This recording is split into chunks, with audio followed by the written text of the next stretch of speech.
Hello everyone, my name is John. Welcome back to the channel, and today is no different than any other day. We have an explosive video. Now, I know we hammer the pyramid guidelines a lot, and we do so for a reason, but the more you learn about it, the more shocking it gets. It's like you continue to dig and you're uncovering controversy after controversy after controversy. And we as American people have suffered at the hands of these guidelines for decades.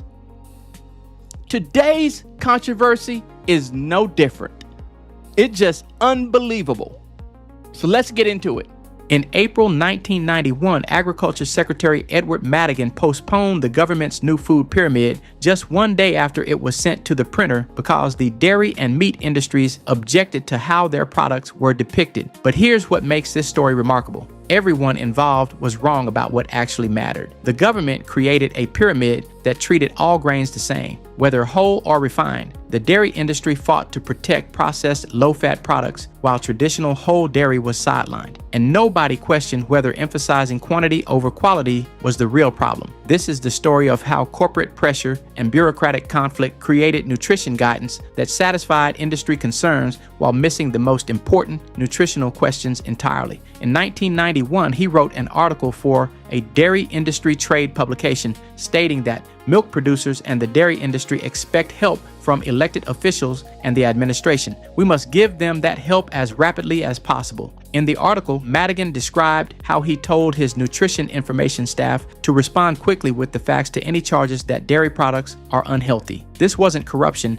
it was the USDA operating exactly as Congress designed it. The department has two mandates: promote American agriculture and educate the public about nutrition. When research suggests people should eat less of something American farmers produce, these mandates collide. The 1991 pyramid controversy exposed this conflict perfectly. On April 24th, after 3 years of development and consumer testing, the USDA sent its Eating Right pyramid to the printer to replace the food wheel chart used since the 1950s. The next day, Madigan announced the pyramid was postponed indefinitely. The official reason: the pyramid needed testing on children and low-income consumers. The real reason: the National Cattlemen's Association had met with Madigan on April 15th, and the National Milk Producers Federation had complained that the pyramid placement near fats and oils stigmatized their products. The controversial pyramid placed grains and cereals at the broad base, recommending 6 to 11 servings daily of bread, cereal, rice, and pasta. Fruits and vegetables occupied the next level. Meat and dairy products appeared in a narrow band near the top.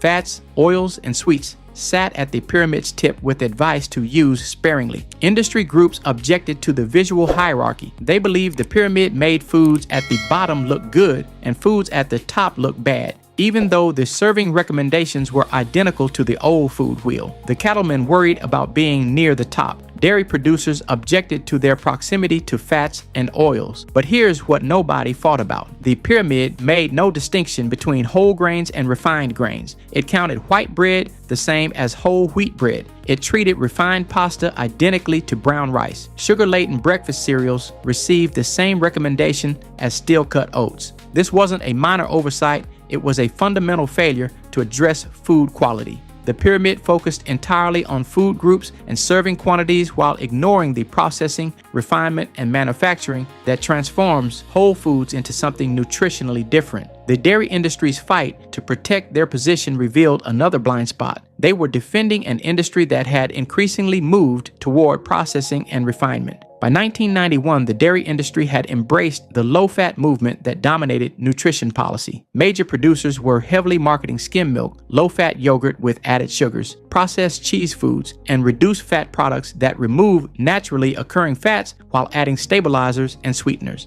This represented a fundamental shift from traditional dairy production. When you remove fat from milk, you eliminate fat-soluble vitamins and change the product's nutritional profile. Manufacturers often compensated by adding sugar to improve taste. Low-fat yogurt could contain as much sugar as dessert. The industry fought for pyramid placement while promoting products that bore little resemblance to the whole dairy foods that had been dietary staples. For centuries, Traditional full-fat dairy, grass-fed butter, and aged cheeses received less marketing emphasis than processed alternatives designed to align with government anti-fat messaging. So when Madigan delayed the pyramid to protect dairy interests, he was protecting an industry that had already adapted its product lines to match flawed nutritional assumptions about fat. The dairy industry wasn't fighting to promote traditional whole foods, they were fighting to protect market position for processed alternatives. This created a perfect storm where corporate pressure reinforced government policy failures rather than challenging them.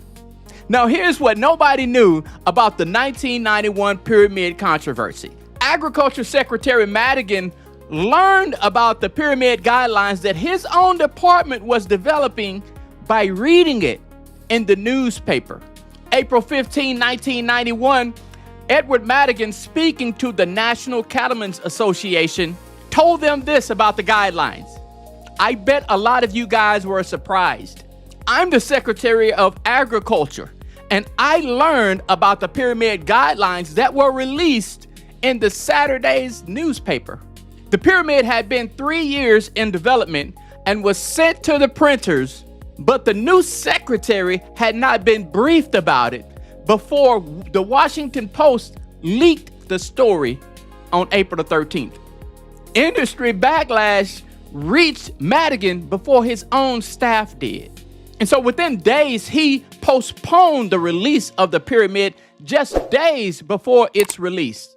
Now, it doesn't take rocket scientists to figure out that somebody had to be behind the release of this before briefing the secretary, knowing that he likely would not have approved of it. So we had to get this out before he found out about it. Who do you think was behind that release? Or that attempted release before the secretary found out about it?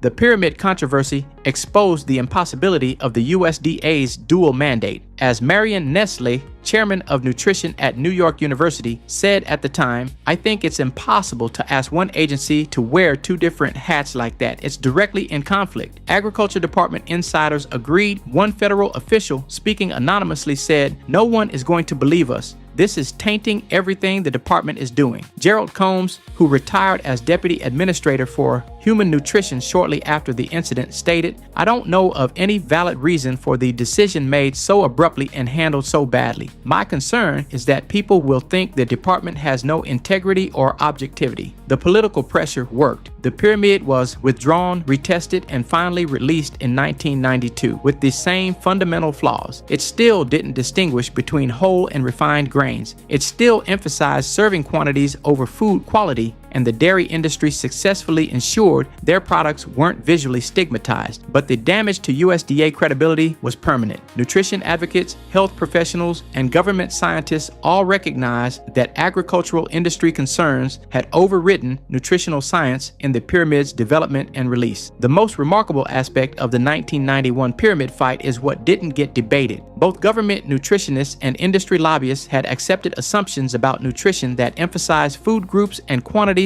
while largely ignoring food quality and processing. The pyramid that Americans received in 1992 told them to eat 6 to 11 servings of grains without explaining that whole grains and refined grains have vastly different effects on blood sugar, satiety, and long-term health. It recommended dairy servings without distinguishing between traditional whole dairy and heavily processed low-fat alternatives. Industry fought for better visual placement and serving recommendations, not for guidance that would help consumers choose less processed, more nutrient-dense versions of their products. Government scientists defended serving ranges and food group hierarchies without addressing how modern food processing had created products that barely resembled traditional foods. The result was nutrition guidance that satisfied agricultural interests, passed bureaucratic review, and fundamentally missed the most important nutritional consideration. Food quality matters as much as food quantity. The 1991 food pyramid controversy revealed how corporate influence and conflicting government mandates combined to produce nutrition guidance that served everyone except the public. Edward Madigan postponed the pyramid to protect agricultural interests. The dairy industry successfully avoided stigmatization of their products. The USDA eventually released guidance that promoted American agriculture while appearing to address nutrition. everyone achieved their immediate objectives, but Americans received a pyramid that treated Wonder Bread and whole wheat bread as nutritional equivalents, that counted fruit-flavored yogurt loaded with sugar the same as plain yogurt, and that emphasized quantities of food groups while ignoring the quality differences that actually affect health. The pyramid controversy shows that government nutrition policy can fail even when it succeeds politically, by asking the wrong questions, fighting the wrong battles, and producing guidance that satisfies competing interests while missing what matters most. When nutrition policy serves agriculture and industry first, public health becomes an afterthought.